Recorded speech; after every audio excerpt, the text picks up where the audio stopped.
Great. So welcome to the first podcast episode of the Tech Heights Gvahim Tech Heights podcast, where we every week invite guests coming on. And today, um, today we're going to talk about developer relations, and we have Benjamin on the call. So Benjamin, and yourself, you were an Oleg from U.S. originally, right? Yep. Born in the U.S. to Russian refugee parents from Moscow, Okay. but I was born and raised in St. Louis, in Missouri. Yep. Oh, great. First of all, tell us a little bit about what is developer relations. It's a new field, and how did you get there? But Yeah. So, developer relations. It's a good question. It's a very young industry, at most maybe 10 or 15 years old. Um, Kind of built out from just a natural growth of companies trying to attract developers. So starting in the old days of just let's throw out some beers and some pizza and have some developers come and give a talk. And that was before anyone was even thinking about it as what are we doing here? It was just a lot of people wanting to talk about what they were working on, and also how to get developers to know about what their company was doing and how to attract developers. So underneath, what is developer relations? The way that I like to say it is that developer relations is a bridge, an industry that bridges value between developers and between companies who are trying to attract developers. So you have a couple of different uses, like reasons why companies want to attract developers. And we're not talking about attracting them to work on their own programs. Uh, we're talking about either attracting developers to adopt their product or attracting developers to use their maybe library. Um, and then lastly, attracting developers, yeah, because of in a more marketing way, that they know that developers are key decision makers in their organization. And if the developer is the one who's pushing to use a certain platform, a certain software, um, then they're going to be the ones that have the expertise in their company more so than maybe even the business leadership. So yeah. so creating like raving fans among the developers who is gonna influence them, who's gonna be the ambassadors basically, and influence the key decision makers. And if I was a purchasing manager and I don't really know about the technology, like I would also rely on my own tech people. Right. So from the business perspective, that's what developer relations is. From the developer perspective, um, developers, they don't really respond to traditional marketing or sales, right? They might like freebies, they might like pizza, they might like beer, right? But you're not going to send like a big shiny email newsletter. You're not Well,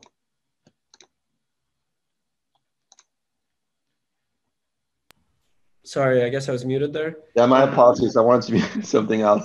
I accidentally put it in. So okay, so last thing. Wait, yeah, let me just rephrase that. So like I said from the beginning, the developer relations is about building value for both sides, right? So for the company, the value is attracting developers to meet that business need. Often it's a product or sales kind of driven lead. But for developers, it's that developers don't respond to traditional marketing, don't respond to traditional sales.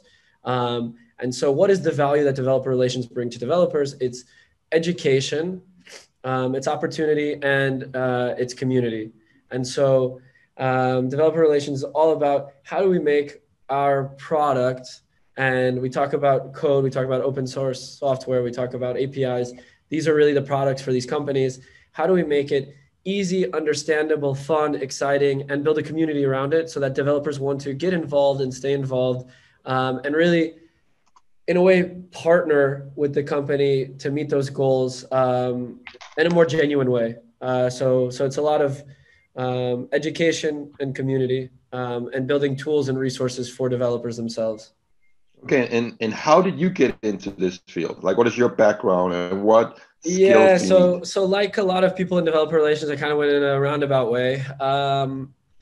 I So about a year and a half before I moved to Israel, I did a boot camp in St. Louis. started learning C and PHP. Then at the end, a bit of JavaScript. And then for a year after, I had a couple of opportunities, but really I was continuing to self-learn. And without having the community, without having educators around me to support me, I mean, I was sitting in front of the computer every day and I felt like my progress was just so slow. But I'm still very thankful for that experience. It really taught me the value of determination, of when you're frustrated and banging your head against your laptop. Like the only thing you can do is just, go to sleep and come back to it the next day. And so that first year, mixed experience with programming. And then I decided I wanted to move to Tel Aviv. And actually in between, I took a break from programming. I started a bagel little startup, you could call it. It wasn't even a startup. It was me baking bagels and having about, by the end of it, I don't know, 20 or 30 people who were ordering bagels for me. And then I looked around and I was like, man, I'm 25 years old. Waking up to bake bagels at 5 a.m. is not what I want to do. Let me move to Tel Aviv. And if I move to Tel Aviv, I know the only way to like make a living, there's only two, it seemed like there's two real ways to make a living in Israel, high tech and corruption. And, I wasn't born here, so corruption is kind of out of the cards for me. So, I said, okay, I need to go back to the programming. And I just on Google found there was a boot camp that had just opened up called Lewagen. I had known about it. A friend of mine had done the same program in Belgium. She gave it rave reviews. She found a job right away in France. So I came to Israel, signed up, did the course as a student. It was great to refresh my skills and also my whole goal was to find a network, right? I had a feeling, I knew that in Israel, finding a job would be very much about your network. And I completed the course and then got to the last day. They said, Ben, we got great news. I thought at our demo day that there was some investor who wanted to give me some money for my final project. It turned out they just wanted to give me a job. I was very happy. Worked there for a year and a half as a teacher and community manager. And honestly, there was just about 3 or 4 of us running the place. So we were doing everything. And there I really learned how to network, how to really, that's where I got the basis of my developer relations skills. And then after a year and a half there, I started at Vonage in the beginning of 2020 as an online developer community manager. And then in 2020, as everything went online, all of a sudden being an online community manager means touching everything, doing everything. And it's been, the last year has been really a year of tremendous growth and learning. And that's kind of in a roundabout way how I got into developer relations. Amazing. And what do you see like the future possibilities of this? Like what is the career path after developer relations? Is that becoming a product manager? Is that usually? Or there's no reason to move on from developer relations is only going to go bigger. The community industry is growing rapidly, massively. There's a couple of big organizations that are leading the community industry. There's a couple of organizations that are leading like the developer relations industry. I can't tell you right now how many people are looking for developer relations positions. They're opening up like crazy. Right now, as technology becomes commoditized, as developers become commoditized, what is your value proposition as a company? What separates you from your competitors? Why would I go and use your API versus a competitor's API? Well, you better have a damn good developer relations team. So I don't see that developer relations as a stepping stone. I see it as a end goal for very many people. And especially for people who like to code, who enjoy code, who have a creative side to them, but also who want that human aspect of, I want to engage with just people on a regular basis and not just sit in my terminal all the time. I see. And what type of companies do have developer relations? Is it usually like only the big companies, or? No, now we're like, there's a company that's just recently got their Series A in Israel. They're being led by some really top entrepreneurs, people who have made a ton of money before. They're, I think, a 12-person team, and they're already hiring 2 or 3 developer relations Wow. positions. Like this is an industry that companies, startups especially, that are building software, products and tools for developers, they're going to need to have a developer relations team from the ground up. Like this is really, we've been talking about, like people have been talking about for a long time. There's going to be new industries emerging as technology evolves, that as old industries die out, where are the new jobs going to be? This is an area that for the next at least 20 plus years, 50 years is going to just be growing, I think. And just the last question is, so what kind of personality types would be a good fit for this position? Would it be like, obviously you need to, and what skills do you have to have? Like you have to be really know how to code, right? You obviously have to be like someone who's a developer. How Yeah. well do So, you have to be? Yeah. yeah. So, definitely, I would say 90% of the jobs in developer relation, you need to know how to code. There are some roles that you don't necessarily need to know how to code. So having a technical expertise is pretty essential for very many of the positions. Honestly, the biggest personality types is having empathy. Really, the people that are doing developer relations successfully are those who are coming to developers and understanding, hey, I'm not trying, yes, I want you to adopt my product, but more, I want to be able to figure out how we can solve your problem, right?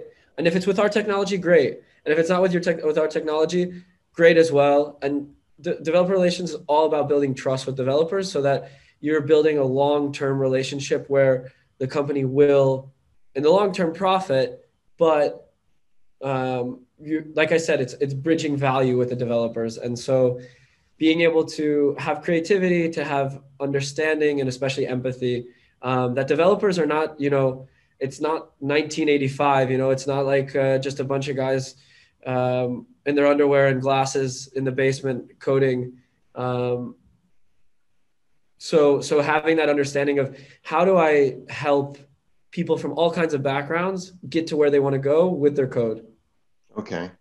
And the last question, and then we'll start the real presentation. So, what is a day? What does a day look like for you? Like, what is your usual task? Is that all the time doing webinars? Is it one-on-one? Is it more group? Right. So, I mean, it depends on your position. I'll say, so for like the most traditional position in developer relations is developer advocate, right? So a developer advocate is usually either regionally based or language based. So programming language, right? So for instance, here in Israel, we have one of my colleagues, Ben Greenberg, he's our Ruby developer advocate. So his day-to-day tasks is one, keeping up with our Ruby SDK.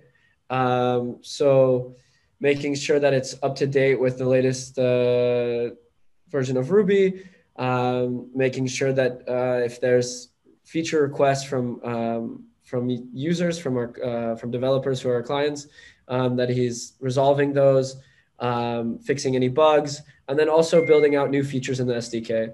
And then after he's finished with his documentation work, he also then is always working on writing blogs. So figuring out how to come up with sample app ideas and then writing a blog or tutorial about that.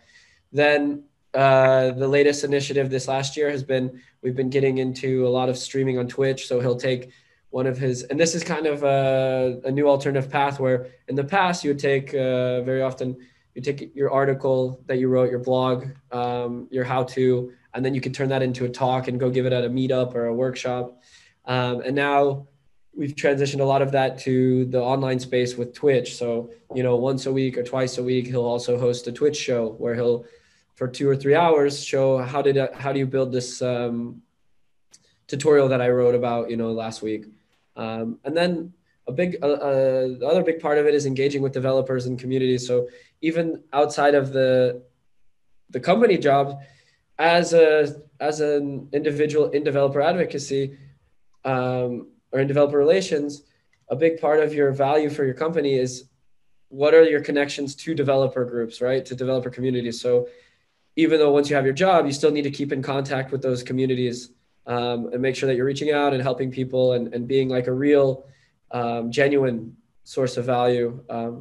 and it's exciting. It's fun. It's fun that you get paid to help people with whatever they're doing, and it's figure out problems that might not be your own, and it's not always just about, okay, we need to build this feature by this deadline and I'm in the code. And yeah, it's very dynamic.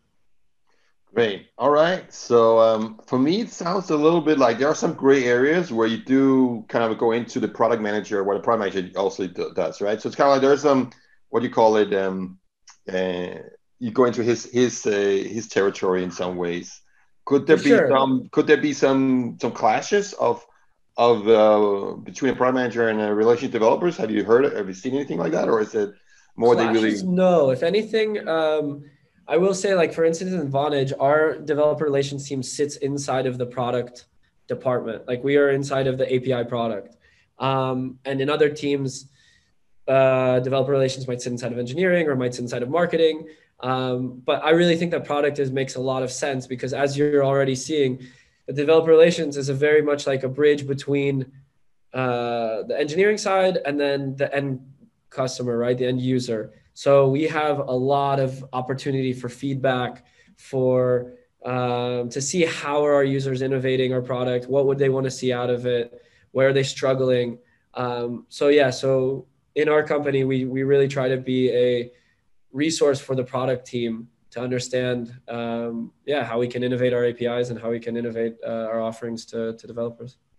Great. Thanks a lot, Benjamin. And we'll finish this episode of the podcast today. And thanks for stopping by. Thank you.